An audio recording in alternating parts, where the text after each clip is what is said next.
voina chuan guitar lesson thar kan zir lenga voina kan zir tur chu Daduhi afama kem ti hla sakha Perhdan kan endon ni original key hi G sharp ania mase G in kan lang ol samjok na bar chord me ngai don lova chon G in kan la don ni a key hi G in kan la don na chuan niama di asang asi chuan minor hi pahnih kan hmanga A minor C minor chuan 7 chord ti pahnih kan hmanga G7 D7 aversa hianin chord progression pathum omanga masabera first progression a chun G A minor D D7 second a chun G G7 C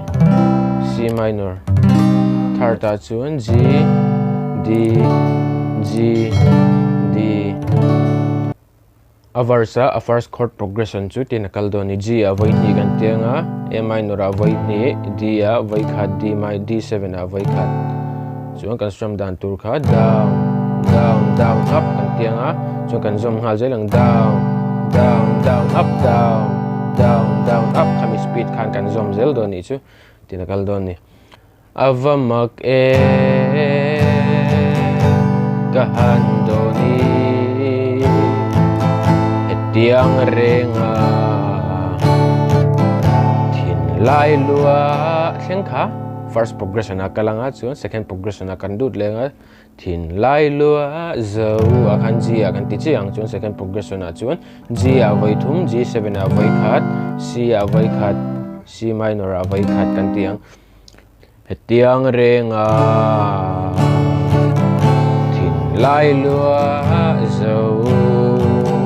tong theih ngai hia kain ring lo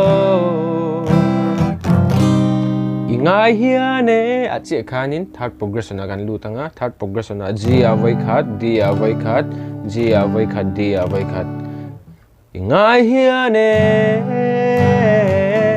theih har ngei mai dikhan sa sinanga bulchingin ko avars like chuan a hla kan lak don khanin kan strum hal lawanga kan support anga chu kan strum ang avamak e ba khan kan strum don ni chu tin kan sachinang avamak e kahan doni hetiang renga thin lai lua zo tong theih ngai hia kain ring lo ngai hia ne theih har ngei mai chuan a chorus a ran lutanga chuan a verse a chord progression to bera adi a khanin a chorus a betel ve don ni tina kalang ngai hia ne theih har ngei mai kan tia down up kan tia chuan tia down avama kan tinghalang down down down up kan tinghalang avama em chuna chorus aron lutanga chorus a chuan chord progression hi pahnih kan neianga masa chuan G G7 C C minor G D D7 kaka first chord progression tur zo kan ya chorus a tinakal don ni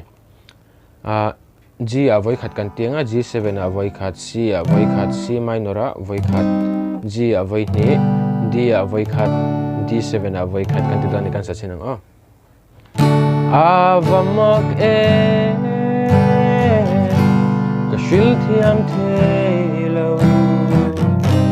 ti emalu idu mai hi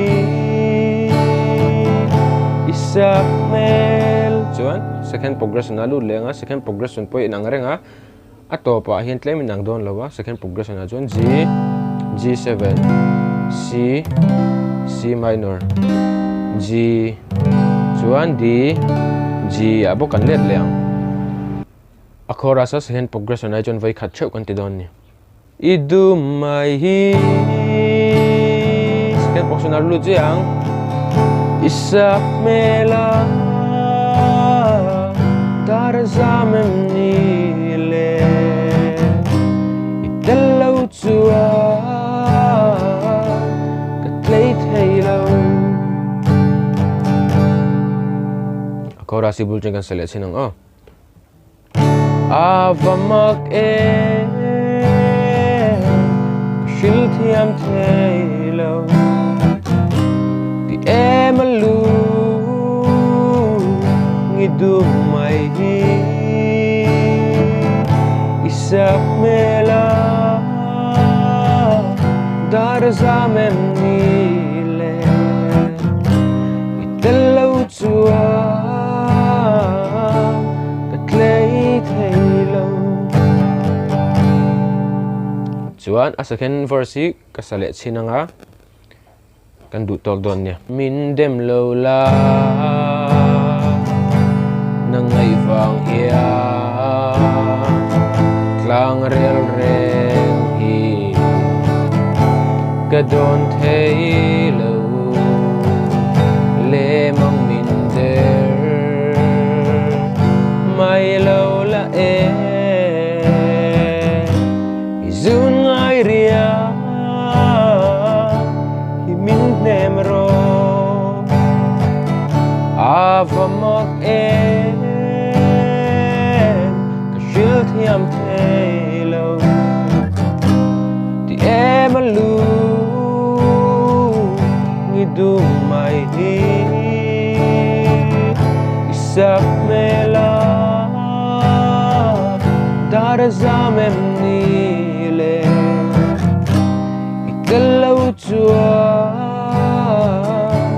ka theih lo tikhanin a third verse po akal lenga